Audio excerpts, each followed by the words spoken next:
All right, to return now to the Zohar concerning forgetfulness and memory. Knows what is the dynamic process that goes on, which is revealed in this little section of Genesis.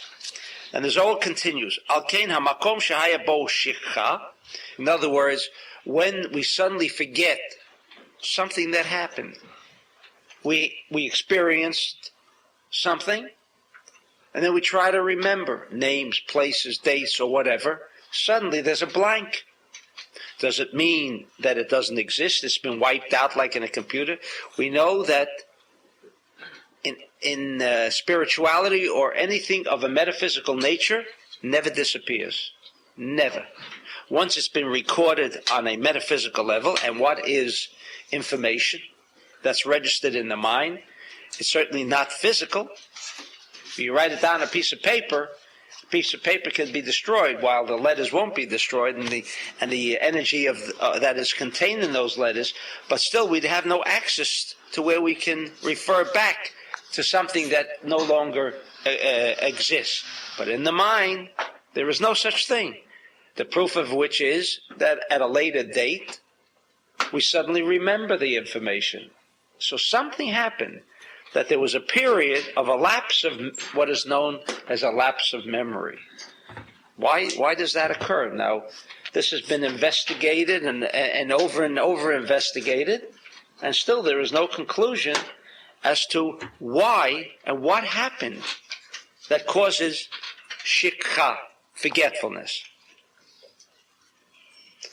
Because there is an energy intelligence, says the Zohar, called shikha. It is not like forgetfulness is the aspect of or the absence of remembering. That's one way to interpret it, right? In other words, when you haven't got that information, we call that you forgot. You forgot. Does it mean the information is not there? No, in fact, we have to assume that the information is not there, is there, it's present. Then why don't we remember? Says the Zohar, because shikha is a force. What is the energy intelligence of that force that creates a condition and a situation where suddenly we don't remember? Hamakom shehaya bo shikha kam kenegdo. Ma katuv v'lo zachar sar amashkim et Yosef vayashkecheu. And it says, vayishkacheu, in verse 23 of chapter 40, it says, the Sar Mashkim did not remember Joseph, and he forgot him. And the Zohar raises a question, Umaksheh, lama lo lama vayishkacheu.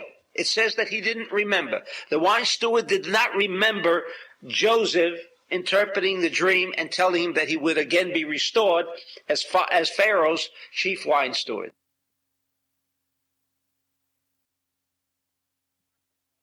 If you don't remember, you forget. Isn't it a repetition of the same idea? Okay? What? Probably not. In other words, there is something deeply hidden within this coded verse that is not obvious. But that is the question that the Zohar raises. Umei shiv, vayashkecheu mora ala makom sheyesh bo shikha, v'zehu shenikra ketz shel tzad hachoshech. In other words, the Torah is revealing us the secret of what is called forgetting and what is called remembering. What is memory and what is lapse of memory. That there is a part of that darkness that can blank out, can create an illusion, so to speak, create an illusion like you get a blank screen, right? The computer doesn't want to give out the information. It's in the hard disk, and you get a blank screen, right? What kind of a screen do you get? A white screen? Or do you get a dark screen? In fact, the words make the white. The screen is dark. By and within its own nature, it's dark.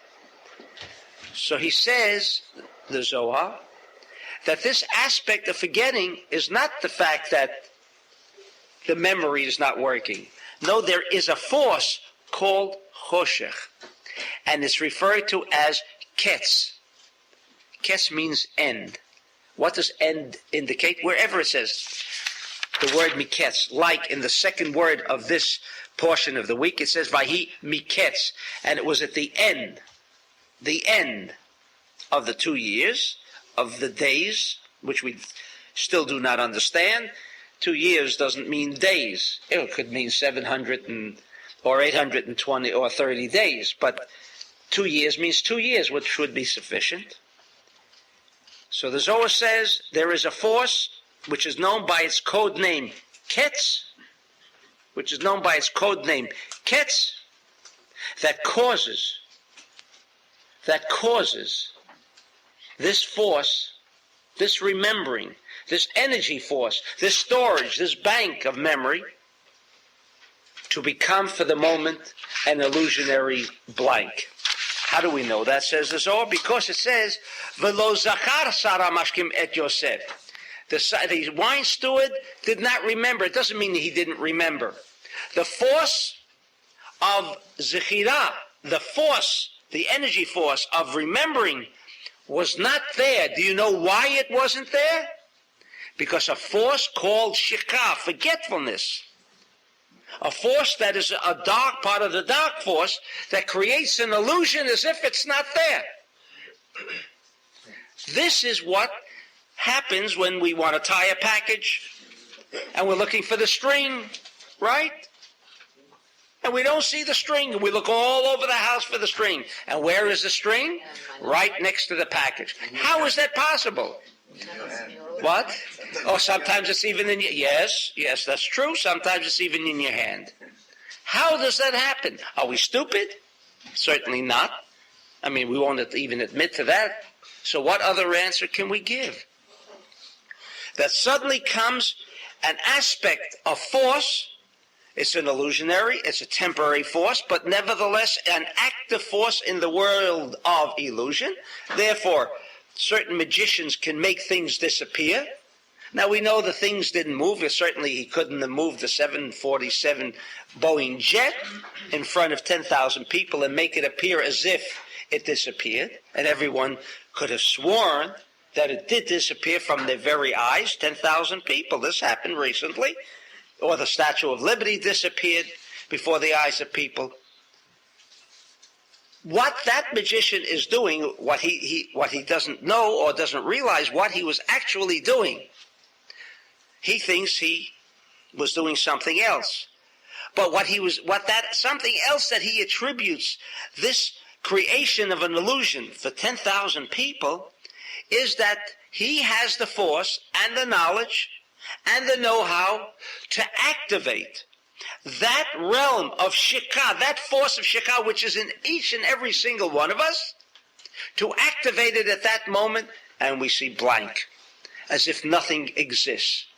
It's the force called illusion, a force that is governed by ketz, which means end. What does end mean? It is not infinite. End means finite. That's why in its coded form, this week's portion is known as ketz. It is known as end. What do you mean end? That all of that it was taking place here was in the realm of the illusion.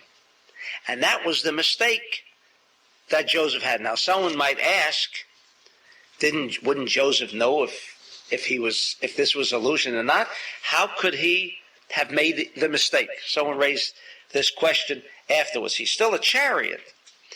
And does that mean he was governed by the illusion?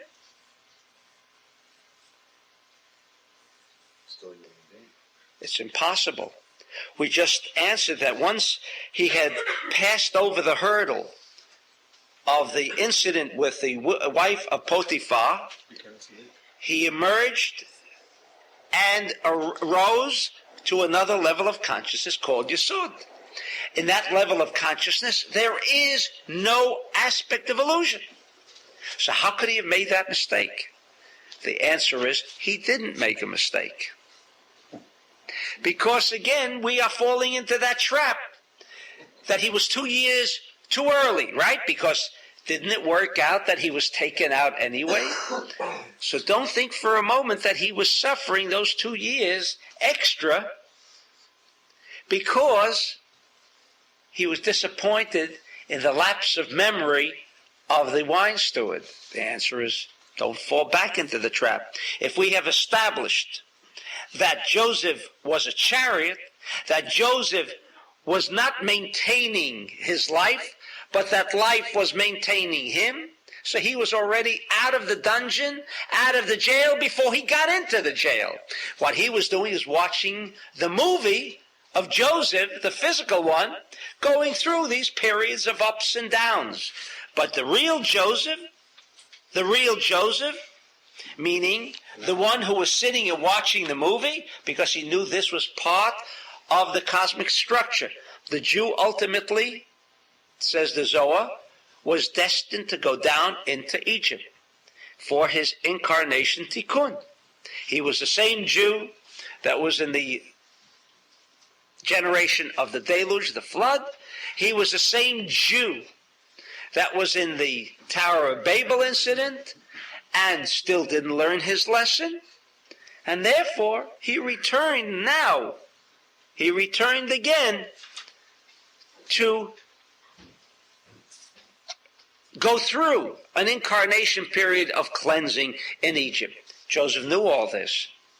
For him, it was all over with. But he knew that for the illusionary realm, there was a purpose. For whom was it a purpose? For him? No. It was a purpose that the illusion was that Joseph was in Egypt, and there would be a hunger, and that hunger would bring all of the peoples of the world into Egypt, including the Jew. Because the Jew then would become the slave and go through all that he had to go through. Joseph knew this from the beginning. What he was concerned with was, is that part of the show over with? He assumed that when he saw the three, he assumed that the Joseph who's in jail, he's watching the movie as it goes by. It's the end of the film. Joseph now is being taken out, Joseph 1, there's Joseph 2, there's Joseph 3, different movies that come out, right? He thought Joseph 1 was finished. Joseph 1 ends with his coming out of prison. Okay. No. He forgot there was another edition. There was Joseph 2 yet. After this incident, there had to be a Joseph 2 with 2 more years. And Jacob was in on this too. What's that? He was in on this also. Everybody was in on this. Everybody was in on this. They're all watching the movie. Can you imagine how thrilling it is to see your movie going across the screen and you're not even affected by it? Oh, a great feeling. It's a great feeling. Try to experience it sometimes. But I just did for a minute before. I was in a lot of pain. And then you said, go up.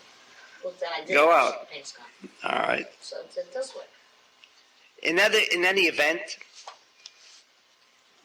the Sarah Mashkim didn't remember, meaning because there was this aspect of shikha, this illusion, not that he didn't want to remember. Was he really a bad person? Do we have to think that he was like in Parshat Zohar? Do you remember when God says twice to the Jew, remember, al tishkach, do not forget. And the Zohar raises the question, you see, but there it's totally true. There the Jew doesn't need forces to make him forget. He loves to forget good that's done for him, like the Exodus Jew, and he loves to remember those people who have always harmed him. The nature of the Jew. Therefore, the Zohar says, the Jew is reminded twice, Zachor, al tishkach, and still, with all of this prodding, he still forgets, right? That's what happens with the wine steward. That was not the case. Here we are learning simply that the movie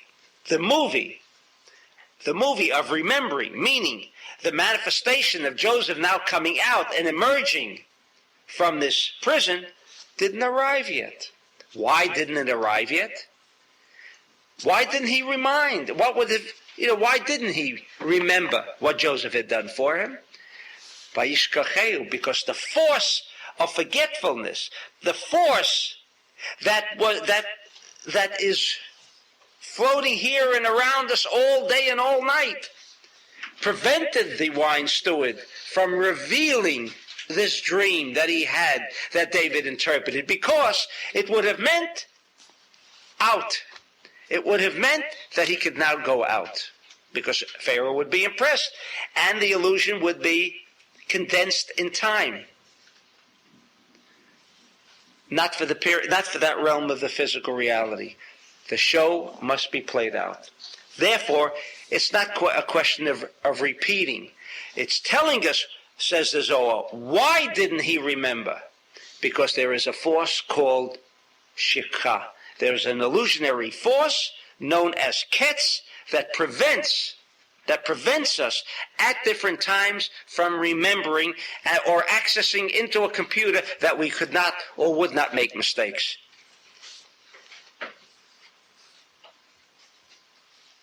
And when we raised another question about Yamim, that indicates to us already the whole idea, says the Zohar. You remember we asked, it says, Vahi Miketz Chanukah, and let's see how they translate it into English.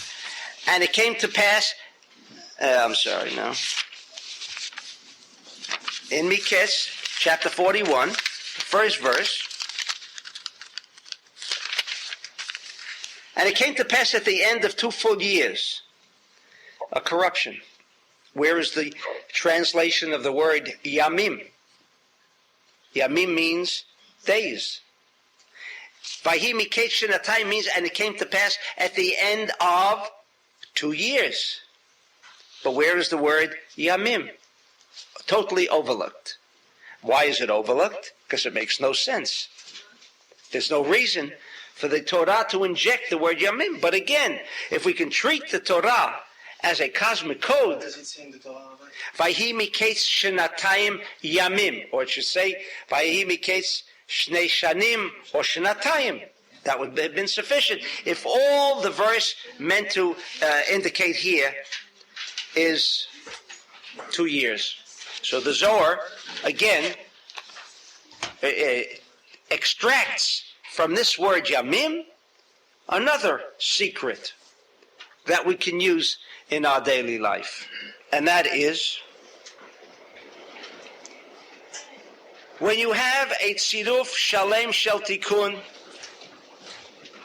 meaning, as we discussed in the 2 Magen Davids, remember the upper triad and the lower triad, if in the process of anything that we do, both in the actual, the lower triad, and both in the potential, if we constantly inject the force of Zechira, which means the central column, then we are assured, in other words, Yamim, there has to be the central column of the upper triad and the central column of the lower triad. How do we have that kind of situation? Again, briefly stated, the upper triad, to give an example so it's fully understood, suddenly a thought comes in to open up a new business or to build a building, which is far simpler. To build a building, that was the first idea. This would be a good idea. An idea comes to me. Now, the idea has to become manifest in my mind. To build a building, it can be any type of building, any infinite numbers of ideas concerning a building. So then what do?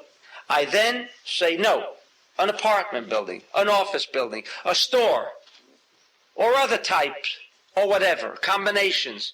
But now I have localized, I have reduced the idea. Remember, in every reduction there's a price, because the idea could have contained what kind of building? And that's the force of the Lord. The idea is great. All ideas are great, incidentally. But not all ideas become great. Where has it been lost? Because the moment the idea of building a building becomes actualized, even in the mind, I have already placed a limitation. Because if I've said I'll build an apartment building, or if I say I'm going to build an office building, I am already removing from that realm, that all-inclusive realm called building, I have now limited the original idea of building a building. I have created and injected what? Limitation. I have taken it out of the realm of idea, of building a building, and now have concentrated it on one kind of a building.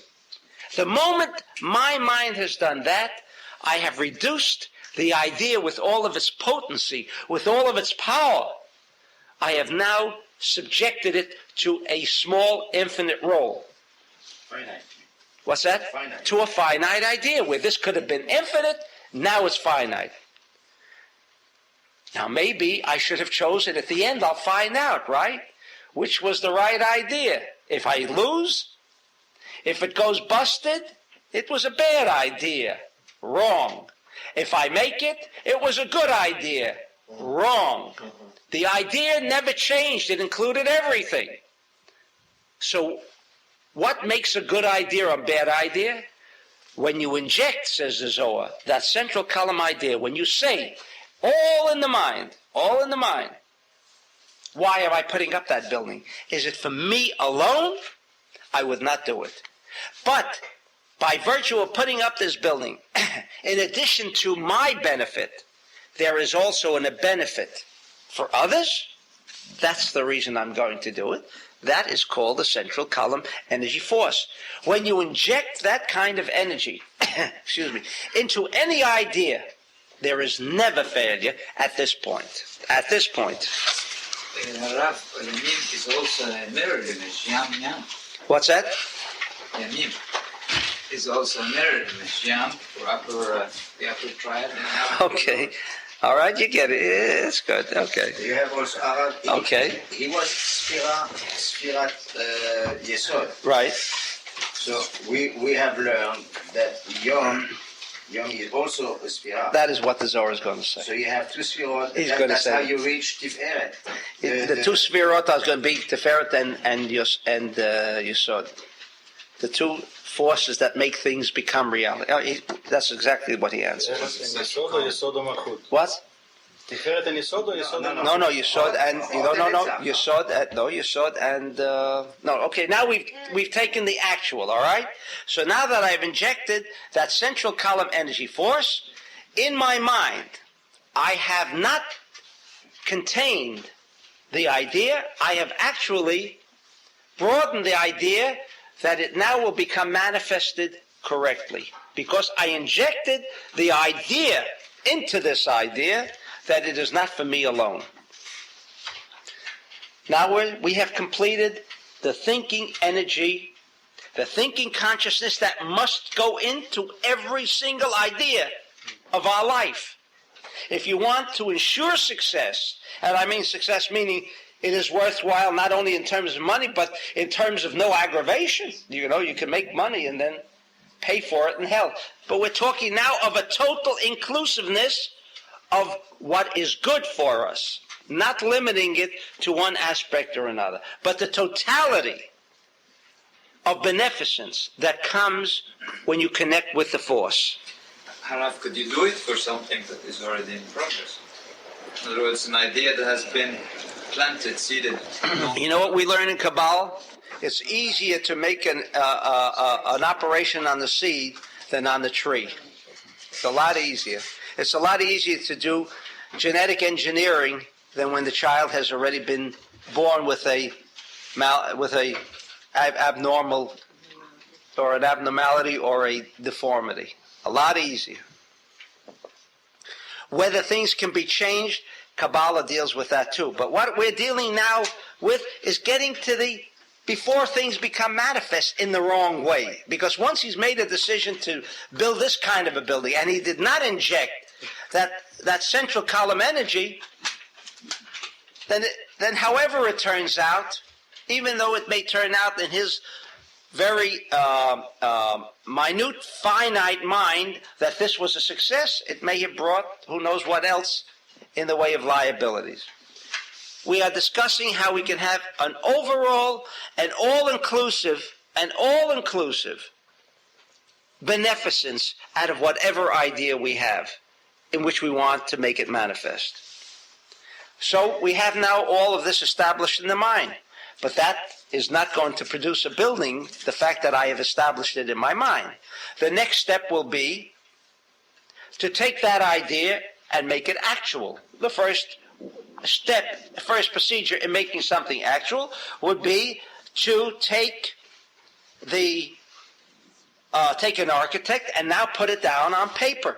And now it becomes actualized, where in my mind, I have a total visualization of what I want to build, but nobody else can build that building because in my mind I see the building, even with my description.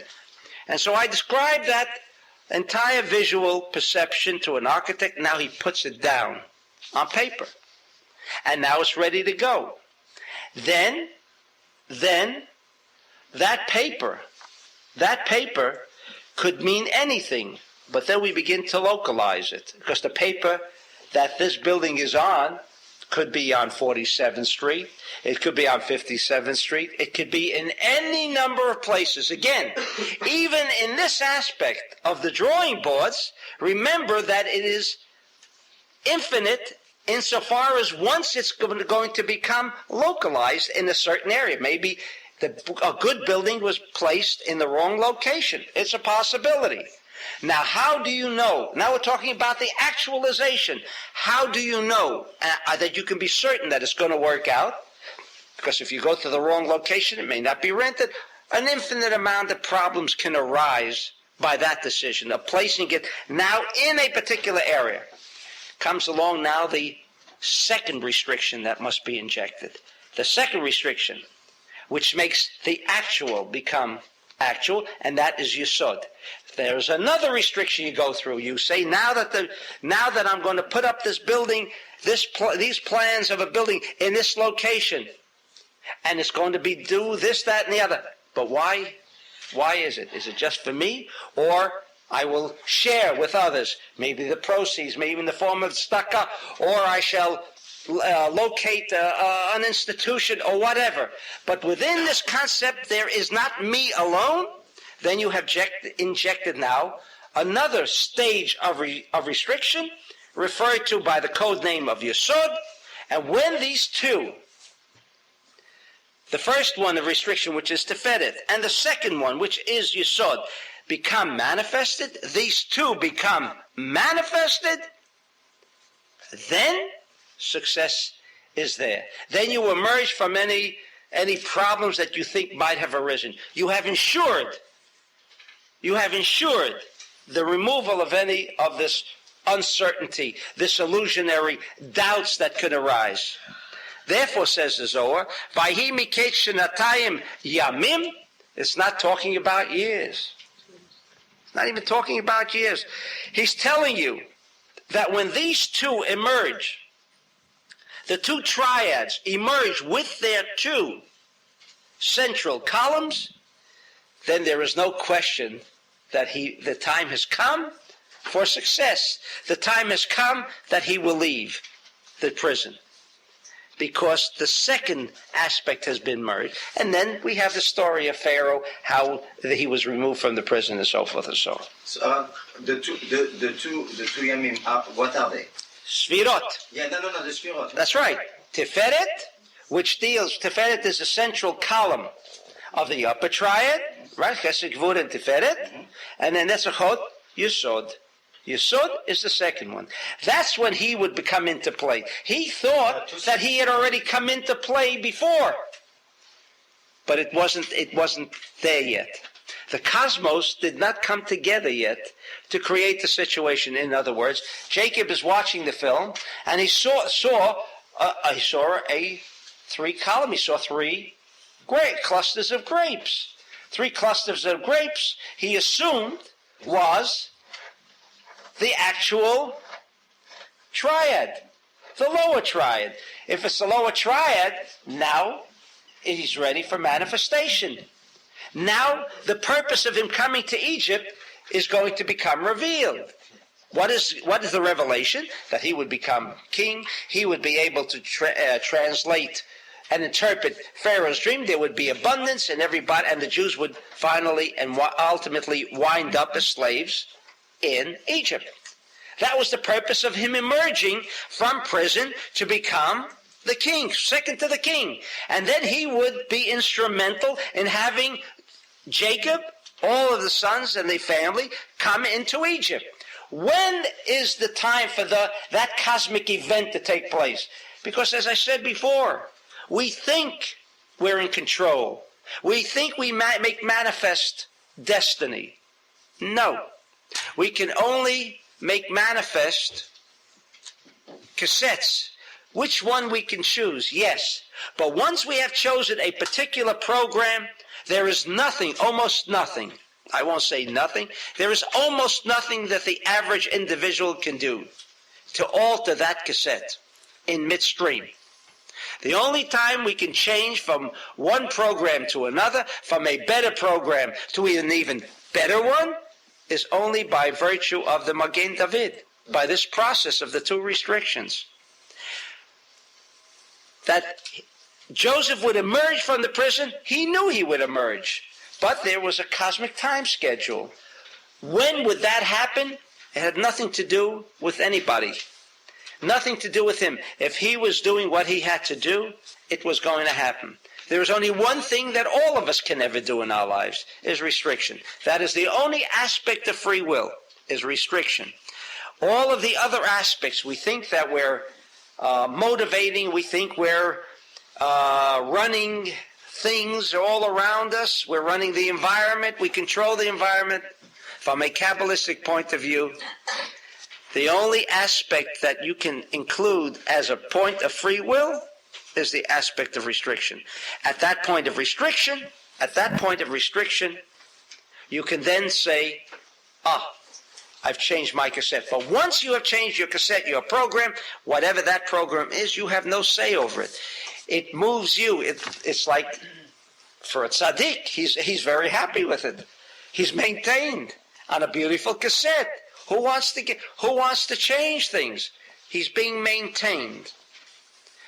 For others, they are being maintained in the illusionary physical reality, which is the ups and downs. The only way to remove oneself from that reality is by moving into an upper realm.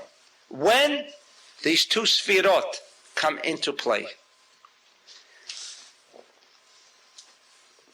We began with raising the question. Now there was one other question, which now is seems to have disappeared, and that was, the Zohar says, and Rashi says that too, Yosef haya etzet batzvut ruach basvat lev, machmet shehaya asur shama. He was depressed until the time when it says, Vayritzeu. They removed him. They brought him out from the dungeon.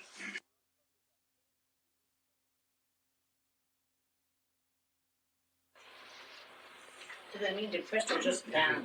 Forward. Okay. That's not what I mean to say. Right. That's right. The depression that comes to people is actually a result of being moved down into the world of illusion, in the illusionary reality world. So depressed, the consequence of being thrust into a physical illusionary reality world brings depression. But depression is not by and within itself a cause. It is rather an effect. We bring on that depression by removing ourselves. Once you remove yourselves from that reality level of consciousness, which we have to battle each day with our tefillot, with the meditations that we have learned through Kabbalah. It's to at least keep us, our head a little above water. See, because below water is the physical illusionary world where nobody sees anything. Completely overwhelmed, completely surrounded by what we think are insurmountable conditions and positions. Now here it says that he was depressed. And we ask, could Joseph be depressed? Contradiction, no? It's a contradiction. He is a tzaddik. He is in that realm that he never becomes depressed, right? And Yaakov was depressed. It's a form of Zeonpin, being diluted to a point of no air, which is depressed. It's reaching a point, a very tiny point of light. Depressed, a point of almost before impact. Atzvut. Now, Atzvut comes, actually, we discussed that in the morning. I'm not sure. No, we could discuss that on the Shabbat. What is the word etzev? What does the word etzev mean? What? No? Does it mean nerve? No? It's a, Means a nerve. How does nerve, I mean, if you know a little Hebrew, how does nerve come to being depressed? The word is atzvut, depressed. What does that have to do with nerve? I cannot say someone is nervous. Someone who's nervous is not necessarily depressed, neither is someone who is depressed necessarily nervous. On the contrary. Breakdown. What's that? Breakdown. That's right. Of the That's right. central nervous system. Okay. Of the central nervous system. It's more closely, in other words, again, atzvut. We have taken the word atzvut, depression, as it is commonly used, as the cause, rather than it's the result of what? When there is an imbalance in the central nervous system. Central. Now, why do they say central? I don't know. But maybe somebody upstairs is telling them to use the word central. Okay? What's the, when you say lulav is spine, it's yesod? That's right. It's the central part. Yeah, it's the spine. Call it the spine. That's right. That's right. Now, he was there.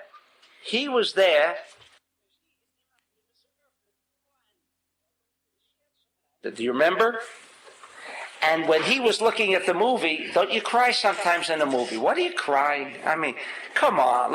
I know there's this wonderful, beautiful actor, and he's having troubles now. If you saw Gone with the Wind when I was a little kid, because I was incarnated in the South as one of those Fardim that now have their beautiful graves as a visiting site. That's all that's left of the community, right? Grave sites. Wherever you want to find Fardim, go to the graves. So that's where I was, and of course I never realized, whenever I saw Gone with the Wind, how depressed I was. What are you getting depressed about? First of all, it's all over with, right? It's not happening today. I mean, why should one be affected? So, and then who's playing the part, Clark Gable, and it's depressing, right? They're burning down the city. So burning down the city, I mean, why should that be depressing? But it is depressing. And we start to cry sometimes. We see movies. I mean, don't we ask ourselves, why are we crying? It's only a movie. We get moved. It's only a movie. No, but we get But where do we get moved? That's why it's called movie, right? Okay? we identify with What? We identify with it. That's right. Well, how do you identify with it? I mean, this is not your life. maybe You know that maybe in a certain aspect. where you are affected, it is your life. How about when In other words, you have your life, and yet there is another part to you that is also your life, and you're not even aware of, maybe. And when you cry, because not everybody cries at Gone with the Wind, not everybody cries, well, let's cry at this movie, or other conditions. Not everybody cries at the same time, right? Some laugh at the same thing, and some cry at the same thing. So you can't say that, it's just a movie. But because we identify with another aspect of ourselves, which is not in reality. But the truth of the matter is, that is reality. And why, for any logical reason, would we be crying, is because we identify with that we were there in that situation. or that we are there in that situation. We are there. While on the surface it doesn't appear so, but that we are there. When he saw himself still in prison, he realized that the cosmic structure of the two triads did not become a reality. He felt bad. Not that he felt bad, meaning he was depressed. But it's like when we see a movie. Do you become depressed? You see a movie? When you walk out, you say, I cried, I felt bad. But is my life being affected by that movie? Let's face it. Are we affected? For a moment. For a moment to capture, we identify with that. That's what it means here. He saw that the time did not come. It was being stretched out. Whereas if the cosmos had dictated he was taken out of prison, the process would begin already. He would become the second in command, and whatever happened afterwards. He was looking at things moving in slow motion. Maybe it was a slow motion movie he was looking at. That's a possibility. And he saw the slow motion, and that bothered him. Meaning, let it come to a head. Let it come to a head, rather than suffer the pain and agony of a drawn-out affair. That's what he was. He was concerned because the central column still did not come into play. All right, that takes care of that. Now, I also mentioned at the beginning that this weekly portion of Miketz, which has so much more of a mystery to it, but really, if you look into whatever happened here, with the dream of Pharaoh, the 7 cows. Oh, this is all in chapter 41. He first saw 7 beautiful, healthy cows, and then he saw 7 lean cows, and the lean cows devoured the healthy cows, and that's the end of the dream. But when he repeats it, he says, they devoured them, and they remained as unsatiated as lean cows, right? So we know what that means. He explains it, that the lean years, the good years, the 7 cows that were healthy and looked full were the 7 years that would have abundance. And then the 7 lean cows would have that idea of hunger, starvation, no food. This is the way he interpreted, and therefore he told Pharaoh, let's prepare ourselves for the lean years, and let's ingather so that we'd have enough food for those 7 years. But when Pharaoh repeats the dream, he adds something that he did not see in his dream. And let me quote for you. It says here, and behold, seven well-favored and fat-fleshed, and they fed and reed grass, and 7 others came up after them, ill-favored, lean-fleshed, and the ill-favored and lean-fleshed ate up the 7 well-fed, favored, and that's the end of the dream. Here, and that is in verse 4. Now of chapter 41. Now in verse 20 of chapter 41, it says the same thing, but he then completes. It says, and when they had eaten them up, it could not be known that they had eaten them, but they were still ill-favored as at the beginning. So I woke. Here he didn't see that. Or the verse does not describe the dream of Pharaoh as you couldn't tell anymore that they had eaten, that they should have been better bred, looked better. No. When he tells it to Joseph, he adds, you couldn't even tell that they had eaten anything. They remained in that exact condition as if they had never eaten at all. He adds this to Joseph. I mentioned that this parsha always comes out during Chanukah. Now, just as we have learned that the cosmos dictate cosmic events.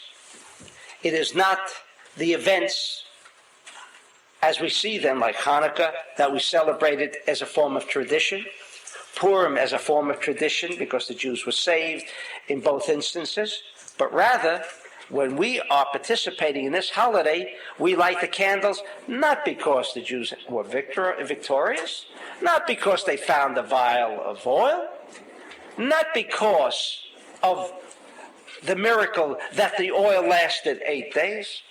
That doesn't interest us.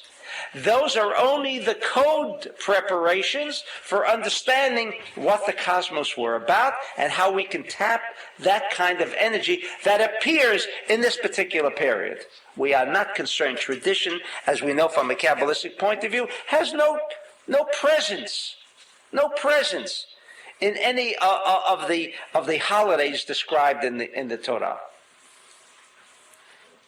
When did these two significant holidays that are not mentioned or are not revealed openly in the Torah is Hanukkah and Purim?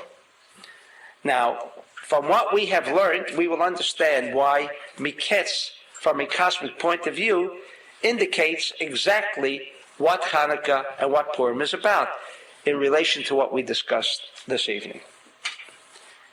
If you know the calendar, it begins from Rosh Hashanah, not the calendar, but this section of 6 months, meaning from Tishrei, from Rosh Hashanah, you have 3 months, which are Tishrei, Cheshvan, and Kislev, or Libra, Scorpio, and Sagittarius. Sagittarius is the 3rd month of this cosmic section of the year. Sagittarius is the 3rd month. What does that indicate to us? Immediately, central column.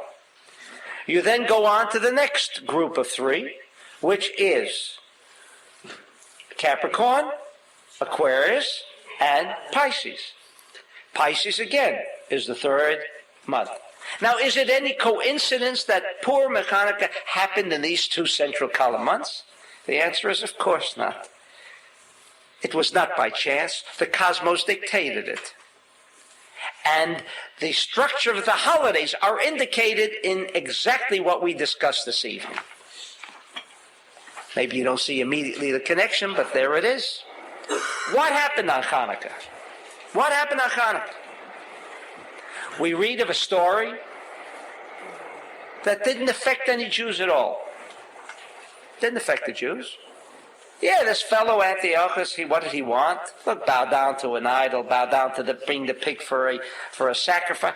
But he never threatened the Jews with extermination. Never. Never. Be with them. You see that name?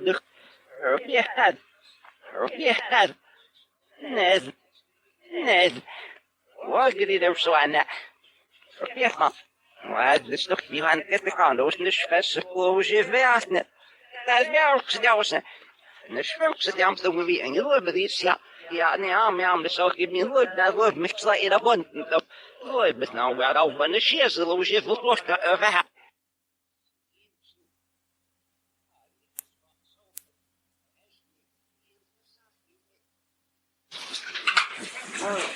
You hear the other side? Yes, it's on now? Okay.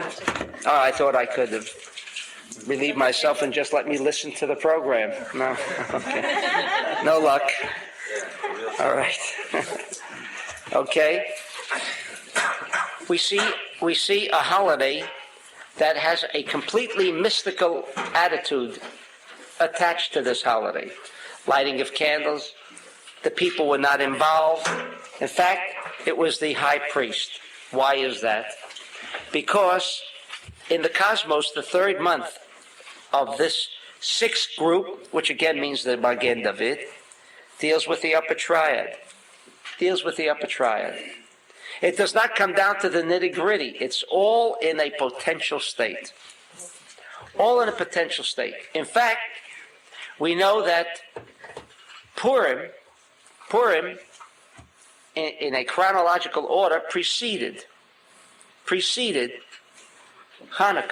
the event of Chanukah. And yet, from a cosmic level, it is not correct. If Sagittarius came first, and it did come first, it preceded Pisces, that means whatever happened and whatever was structured within Sagittarius happened before, right? Before whatever happened in Pisces.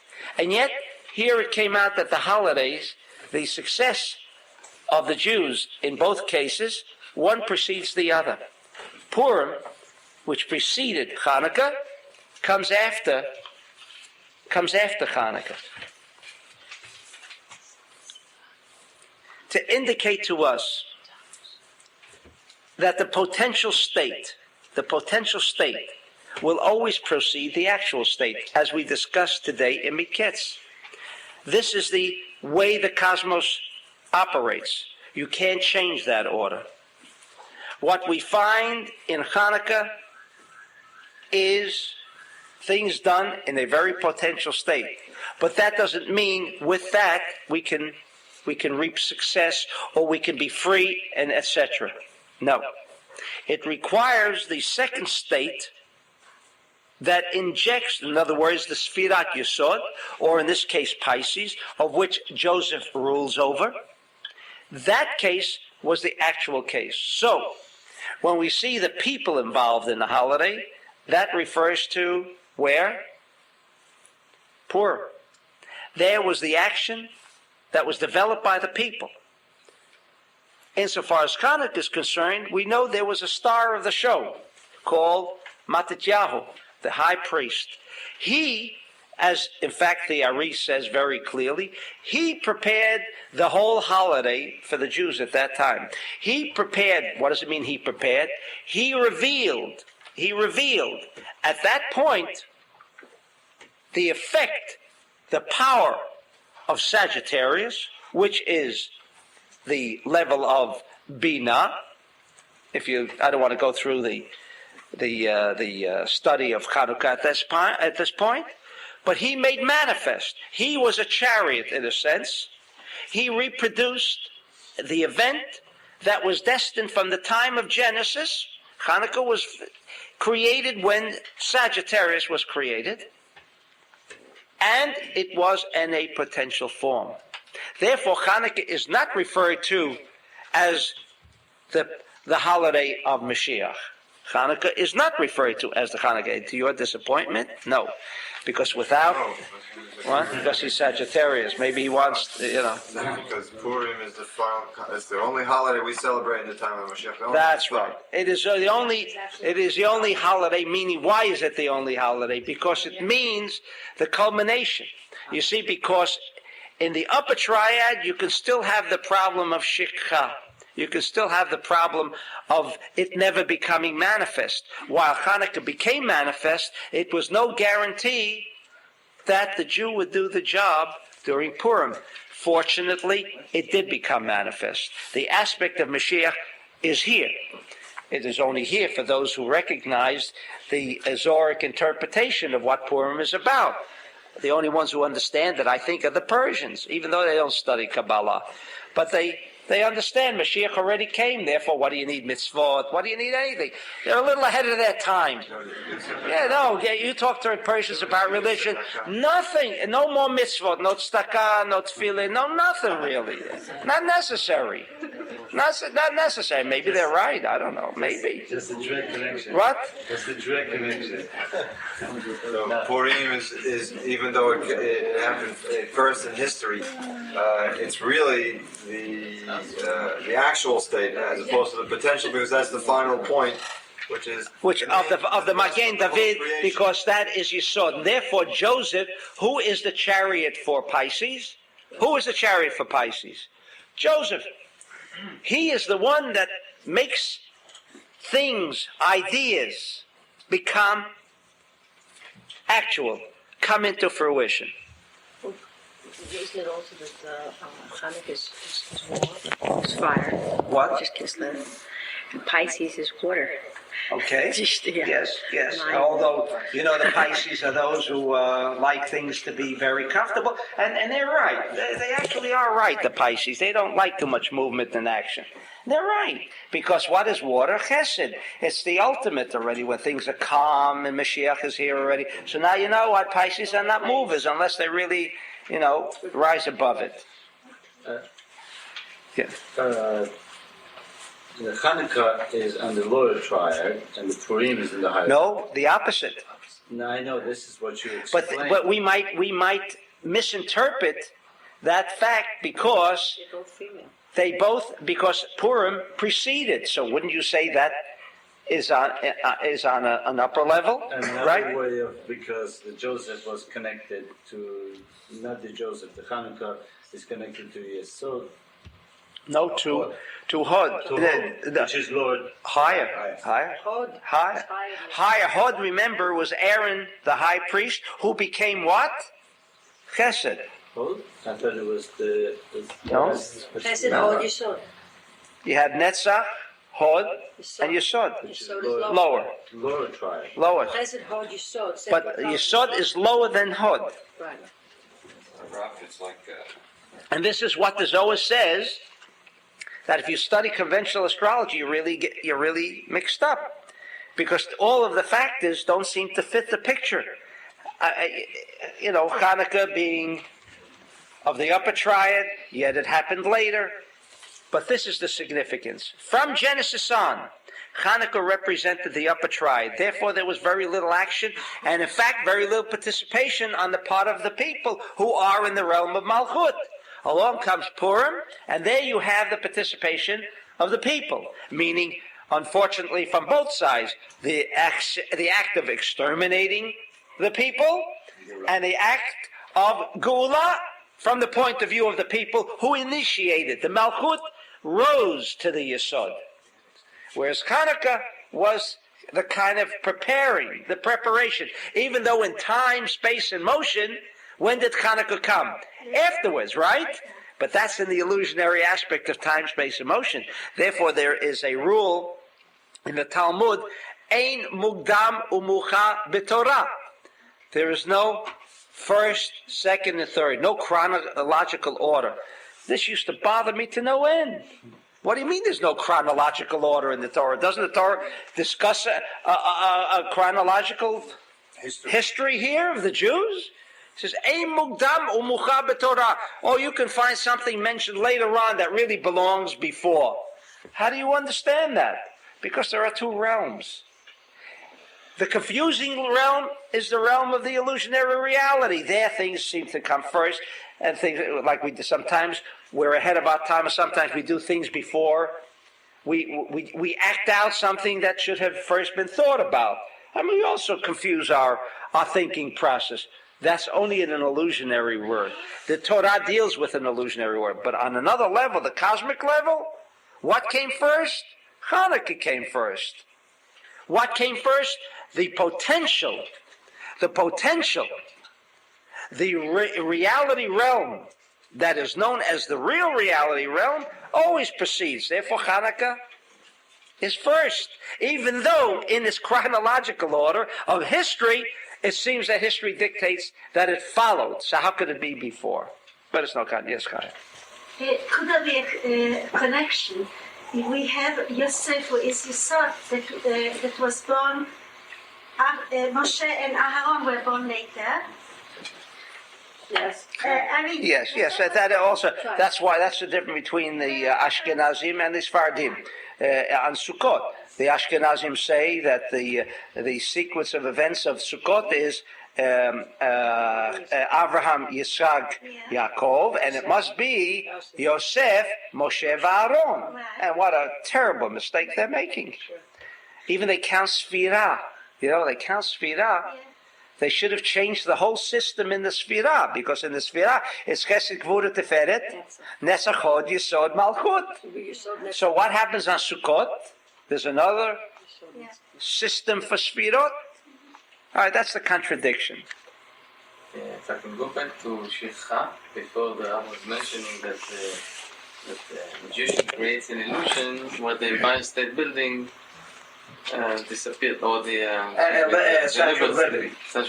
But what he did was to create within everybody, to bring about that power of Shikha. That is correct. And that brings like a blank within everybody. Right. So how come we still see other things, or these people saw other things? Meaning he just brought it towards the liberty, the Statue of Liberty. For a moment he can create an illusion.